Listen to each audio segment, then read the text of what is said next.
अगर हमने प्रोनोफिली ठीक ले रखी है तो सारे सेक्टर ऑक्यूपाई हो जाएंगे, उसके बाद हम जितना मर्जी नशा करें हमारी बॉडी पर उतना काम नहीं कर सकता, क्योंकि इसकी एफिनिटी स्ट्रॉन्ग है। साथ में एफिनिटी स्ट्रॉन्ग है लेकिन एक्शन वीक है। एक्शन वीक होने का मतलब है कि किसी भी, जैसे हम अफीम ले लेते हैं या चिंता लेते हैं, एकदम एक्शन स्ट्रॉन्ग होता है, एकदम हमारे को स्ट्रॉन्ग फीलिंग होता है, आई एम वेरी हैप्पी, बहुत एनर्जेटिक फीलिंग हुआ, लेकिन इसका एक्शन वीक है। एक्शन वीक होने के कारण ये उतना इफेक्ट पॉजिटिव नहीं देगी।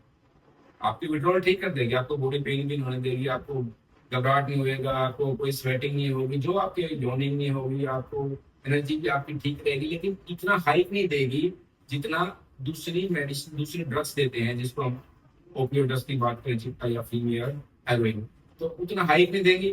तो कोई चीज जितना हाइक देती है उसकी एडिक्शन लाइबिलिटी उतनी ज्यादा होती है, उसका नशा या नशे की लत लगने के चांसेस ज्यादा होते हैं।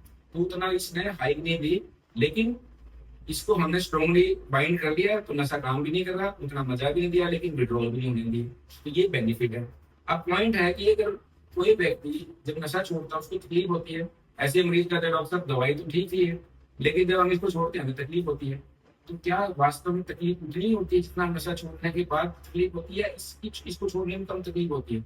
तो उसको यहाँ तकलीफ भी कम होती है। इसका कारण क्या है कि जब हम बुप्रेनोर्फिन बाहर अगर दोबारा नहीं लेंगे तो स्लो स्लो डिसोशिएट होती है सेट से। अब कोई चीज स्लो स्लो डिसोशिएट होगी तो उसकी तकलीफ भी थोड़ी थोड़ी धीरे धीरे होगी। जबकि अगर हम अफीम या हेरोइन या चिंटा एकदम छोड़ेंगे तो एकदम डिसोशिएट हो जाएंगे, एकदम हमें बहुत विड्रॉल आएंगे, घबराहट होगी, बेचैनी होगी, और वो सारे सिम्टम जो ओपियम ओपियम छोड़ने का या ओपियोड छोड़ने का होते सारे आएंगे। तो कई बार पेशेंट कहते हैं डॉक्टर ठीक आप तो 2 दिन निकल जाते हैं, हमें कोई ज्यादा तकलीफ नहीं होती, हल्की बड़ी तकलीफ होती है, तो इसको छोड़ना हमारे लिए ईजी है। तो दोस्तों आप बताओ, जो मेडिसिन ऐसी हो तो क्या ये नशे की दवाई है या नशा छोड़ने की दवाई है? कमेंट जरूर करेंगे। एक सबसे इम्पोर्टेंट बात और सुनिए, कई बार आप जो व्यक्ति चिंता पीते हैं या अफीम खाते हैं वो चिंता की बात करते हैं, ड्रग्स या स्नैक की बात करते हैं, तो रोज ले लेते हैं, उनकी डेथ हो जाती है।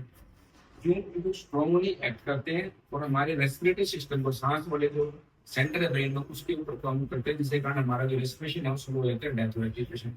जबकि बुप्रेनोर्फिन को एक्सेस भी ले लिया जाए बाई चांस तो इसका सीलिंग इफेक्ट होता है। सीलिंग इफेक्ट का मतलब क्या होता है? जैसे हम छत की बात करते हैं, एक लिमिट के बाद इसका इफेक्ट नहीं आ पाता, जिस वजह से इसकी जो लिथैलिटी है, इन मरने के या एडवर्स साइड इफेक्ट करने की जो कैपेसिटी है वो रिलेटिवली बाकी ओपियोड से कम है। इसलिए इतनी ये अनसेफ मेडिसिन नहीं है, ये सेफ मेडिसिन होगी। और जब लॉन्ग टर्म इसको यूज करते हैं तो ऐसे पेशेंट ड्रग्स ना लेकर मेडिसिन को प्रॉपरली यूज करते हैं, जिस वजह से उनका लाइफ स्टाइल भी ठीक हो जाता है।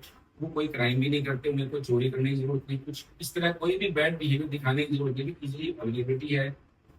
गवर्नमेंट सरकार का जो माननीय प्रधानमंत्री जी और हमारे सीएम साहब हैं माननीय नायब सिंह जी ने हरियाणा में कितने सारे सेंटर खोल रखे हैं ड्रग एडिक्शन के, तो जगह जगह ये मेडिसिन अवेलेबल